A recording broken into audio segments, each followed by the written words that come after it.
bipartisan backlash to the proposal. I know one developer has dropped out.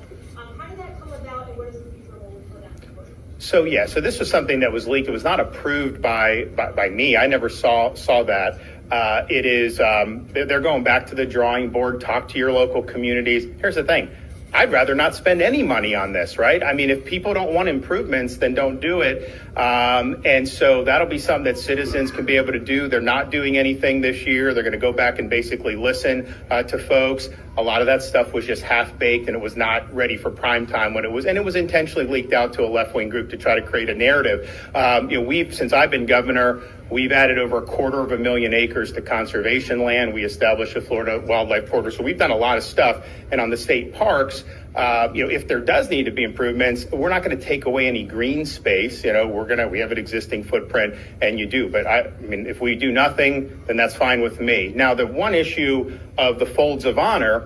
So first of all, we're not getting into the golf course business in the state of Florida, but we had one charity, Folds of Honor, which uses golf to be able to raise money to support the families of fallen service members and injured service members with scholarships. And they also do that for first responders, those killed in the line of duty and those injured in the line of duty. And so they had a proposal. It wasn't approved yet. There was a lot of vetting that needed to be due to take this abandoned military base in Martin County, convert it into something that can be really nice, that would make the general public be able to afford doing it, because this stuff can be expensive, and then take the proceeds and use that to fund the scholarships for the military families and for the first responder families.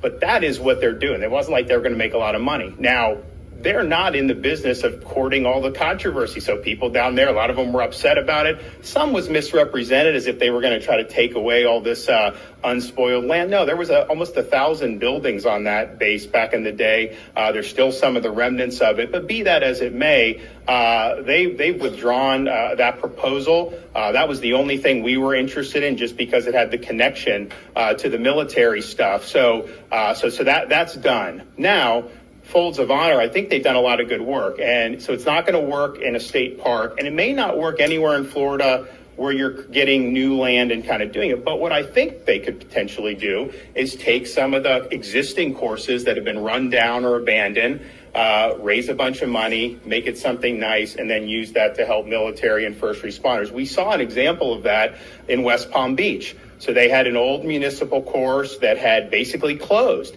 because it just didn't have support. It wasn't financially viable, so the city closed it. So you had a group of guys in Palm Beach area. They raised $50 million.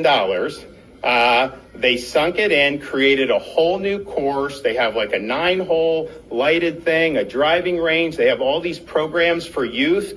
They have really low rates for local residents, because let's face it, people talk about Florida having a lot of golf courses. Most of those are private courses. If you're a police officer or you're a teacher, you're not necessarily being able to go to a lot of those places. And so what they've done is those local residents, they don't have to break the bank, and the kids are now involved in it. And it's become like a community place, and they call it the park at West Palm.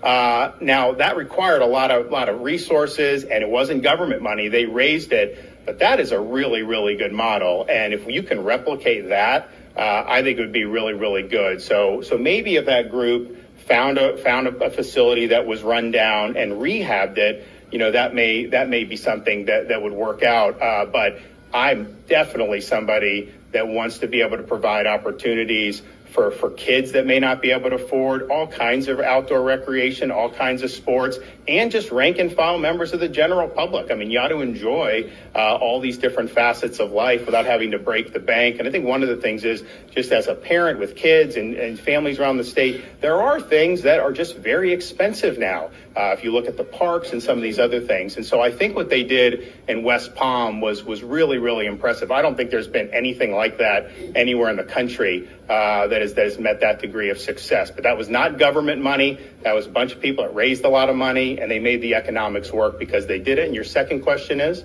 Your response to a petition calling for Manatee County Supervisor of Elections James Setcher, one of your appointees, to be removed from